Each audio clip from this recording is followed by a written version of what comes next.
Iniimbestigahan ngayon ng Subic Bay Metropolitan Authority o SBMA ang pagtatapon di umano ng toxic waste sa Subic Bay ng isang tanker vessel. Kinontrata raw ang naturang barko ng US Navy para sa isinagawang joint military exercises sa pagitan ng Amerika at ng Pilipinas.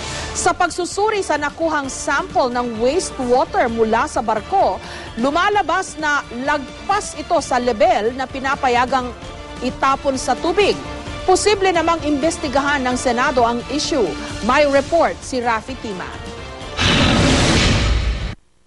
Dahil sa isang hazard call mula sa mga residente at negosyante ng Subic Bay Freeport, napasugod ang Subic Bay Metropolitan Authority sa isang naval supply depot nitong nakaraang buwan. Tila may oil spill daw kasi sa lugar. Ang nadatnan ng SBMA, daan-daang libong litro ng domestic waste at 760 liters ng bilge water o magkahalong tubig at langis sa tanker vessel na MT Glen Guardian. Of course, we tested the samples there. We had it tested by Subic Water. And of course, the sewage showed very high levels of toxicity. Then there were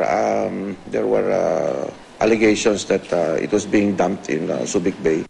Binigyan ng sample ng SBMA ang Subic Water and Sewerage Company para magsagawa ng lab tests. Pero hindi pa raw malaman kung toxic o hindi ang mga ito.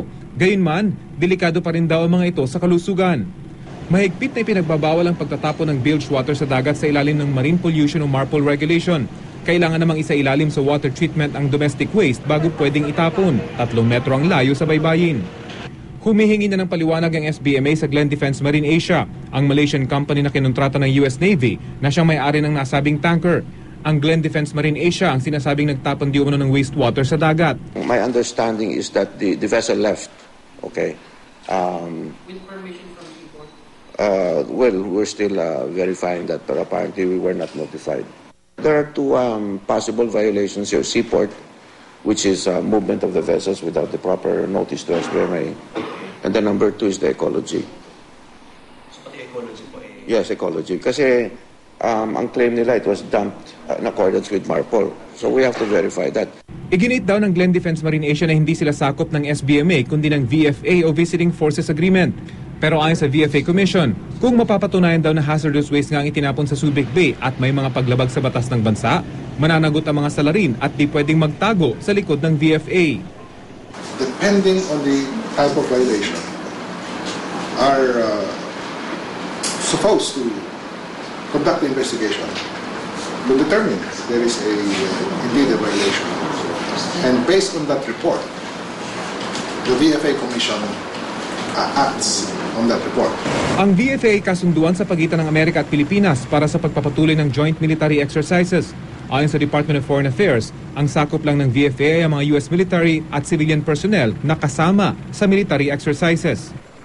This company is not US personnel or part of the US armed forces. So it cannot be covered by the VFA. Suspetsya naman ng isang environmental group, malaki ang posibilidad na marami ng kaso ng illegal dumping na hindi lang lumalabas.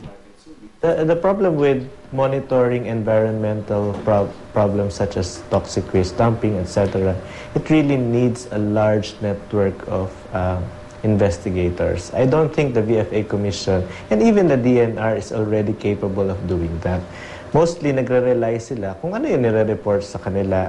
Nababahala naman ang mga otoridad sa mga posibleng sakit na makuha ng mga residente dahil sa itinapon ng umano'y toxic waste, gaya ng skin irritation, asthma at cancer. Ano bang pagkakaiba nito sa dumping ng waste nito sa isang massacre ng isang town? The only difference is the time.